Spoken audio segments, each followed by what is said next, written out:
Hello, everyone. Alex Sokolblosser here, winemaker at Sokolblosser Winery, to continue our From Our Land to Your Hand series, where we take some deep dives into winemaking and grape growing, and hopefully you learn something. So today, get ready for your minds to be blown. We're going to talk about this. You know what that is? Can you figure that out? Malolactic fermentation. Okay. Now, if you can remember that, take a photo of that. No, just kidding. You don't even need to know that. I don't even need to know that. I don't even know what that is. What's important is we're going to be talking about the secondary fermentation that happens in wine. Now, a couple weeks ago, we talked about primary fermentation. We talked about yeast. So let's talk about this secondary fermentation. So a lot of you who are not familiar with wine, but like pickles or sauerkraut or kimchi, are very familiar with this secondary fermentation because in the pickle industry, they call it lacto fermentation. So to make pickles, they'll do this, there'll be a massive pickle tank and they'll have this lacto fermentation, which will change the little bit of sugars that are in these cucumbers into lactic acid. So they call that lacto fermentation, and they use a similar bacteria that triggers that fermentation, and that makes the pickles that and I love. I mean, I love pickles. And that process of pickling with that lacto fermentation has been going on since humans have been walking upright. Why? Well, because if you pickle something and if you have that is food security, because a cucumber may only last fresh for a couple days before it goes rotten. But as a pickle, man, that thing can hang around for who knows, a couple years? I don't know. So if you need food security in the good old days, you pickle everything. Okay, I'm getting deep into that lacto fermentation rabbit hole, but let's go back into malolactic fermentation, which, unlike pickles, we're not talking about changing sugars into lactic acid. We're talking about changing malic acid into lactic acid. So, you know what malic acid is. That is the acid that is in an apple. And if you ever bite into like a green apple, that the acid that's in there, the tartness, you might think of it as sourness, that is malic acid. So we are changing that in the wine into lactic acid, which is a softer, rounder acid that you know and love. It's in milk. Lactic acid's in milk. So just so you have an idea of what that is. So let's talk about malolactic fermentation. So we are done with primary fermentation. Primary fermentation is that beautiful process that changes sugar into alcohol. Yes! You can do primary fermentation on anything. You want to make strawberry wine, you want to make pineapple wine, you want to make banana wine, you want to make pickle wine. It wouldn't be that alcoholic. There's not a lot of sugars in a pickle or a cucumber, but you can try. Why not? So that primary fermentation is done. Then what we're going to do is the wine, we have to make a decision because you want to put the wine through that secondary fermentation, because if you put it through a secondary fermentation, it changes the flavor of the wine, because this malolactic fermentation really does three things to the wine. It deacidifies the wine, it provides a little bit more stability for the wine, and then it changes the flavor of the wine. So how does it deacidify the wine? Well, don't forget, we're changing the malic acid into lactic acid. Malic acid, again, is a much stronger acid. You're going to taste that. It's going to be much more pronounced.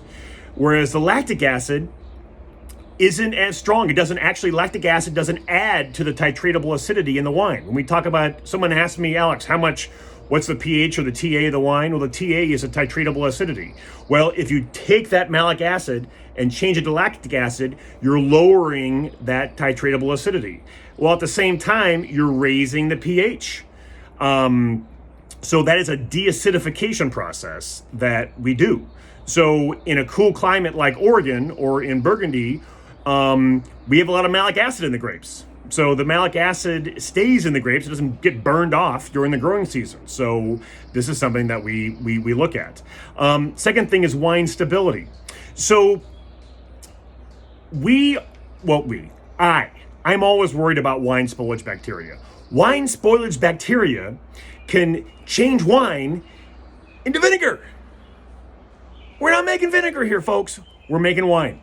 So how do we keep it from the wine spoilage bacteria having a party in our wine? Well, we try to make it as stable as possible. And one way we can make it stable is to send it through this secondary fermentation, malolactic fermentation. Why does it make it more stable? Well, wine spoilage bacteria loves to have parties with malic acid and citric acid. There's not a lot of citric acid in the wine, but there's a little bit. So it's kind of like a not cucumber. I'm off on cucumber. It's kind of like a candy bar for wine spoilage bacteria.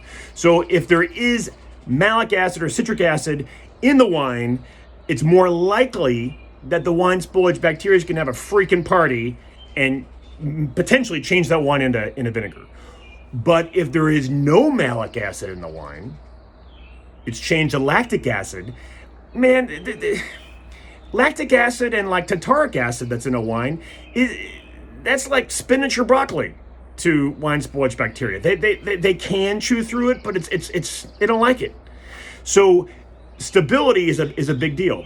And the last thing, which is probably the biggest thing that I think about as a winemaker, is how does it affect the flavor of the wine? Because malic acid is a strong acid. It tastes like a green apple, and then there are some wines that we make that I don't want to get rid of the malic acid. The malic acid makes the wine. So we don't send it through that secondary fermentation. So now let's get to the wines that I make and that winemaking decision. So the wines that I do not send through secondary fermentation are sparkling wines. So our winemaker, Robin Holly, who focuses on sparkling wines, try as she might to send our base wine through secondary fermentation. The pH is so low, it's difficult to do it. Our sparkling wines do not go through malolactic fermentation. So they're fresh, great acid that is contributed by the fact that there is malic acid in those wines. Our Pinot Gris, if you are a Sokol or Pinot Gris fan, that wine does not go through secondary fermentation. The malic acid is bright. That's what helps make that wine that wine. Our Rosé Pinot Noir, why is it so fresh? Great acid? It's because that wine doesn't go through secondary fermentation either. Okay, what wines do we send through the secondary fermentation? All of our Pinot Noirs. So all of our Pinot Noirs go through that secondary fermentation. We tend to inoculate with the bacterium that we want. You get that word? We put a bacteria in the wine. That's what starts the secondary fermentation. It's actually called Enococcus inui. Woo! Say that 5 times fast. Enococcus inui, Enococcus. So we add that into the wine after primary, and to a little bit to every barrel, and that's what sends it through that secondary fermentation. We can also not add it and just hope that we've got a good, the right lactic acid bacterial strain that we want in the wine to take it through that secondary fermentation and not produce any off aromas or flavors. So that with the Pinot Noir, the Chardonnay is a little bit different. Most, like our estate, our Dundee Hill Chardonnay, that goes through 100% malolactic fermentation. Now we make an evolution Chardonnay made we source grapes here from the Willamette Valley. That is kind of maybe 50%. We might send half of it through secondary fermentation and the other half just to retain that nice green apple acid, that malic acid, just to kind of balance it out. Because really, that secondary fermentation almost has as much a pronounced, even a more pronounced effect on white wines than it does on red wines. With a red wine, like our Pinot Noir, it'll just kind of smooth it out a little bit, round it out. With a white wine, it'll smooth it out and also potentially add and produce what we call diacetyl, which is something that you will know as popcorn and some of those buttery notes that some people love in Chardonnay and some people hate in Chardonnay. So that's why with our Evolution Chardonnay, we only go halfsies. So there's still some good green apple acid in there, and there also is a little bit of roundness that we get from that secondary fermentation. But for our Dundee Hills, you might get a little bit of that diacetyl, a little bit of that popcorn, a little bit of that butter, but not a lot. Because we do pick those grapes early, there's still a lot of remaining acidity from the tartaric acid that's still remaining. So, do you get this? Now, does this make sense? Does this make sense? Do you get this now? You know, it's the same upside down, or it doesn't really, yeah. So, okay, that might be the deepest dive, because a lot of people, I know when I talk about malolactic fermentation, they say, what'd you just call me? But it really is quite important. So the next time you bite into a pickle, you are experiencing some kind of a lacto fermentation. But we don't just do lacto fermentation, we do malolacto fermentations. There you have it. From our land to your hand, Alex Sokolblosser, you got it.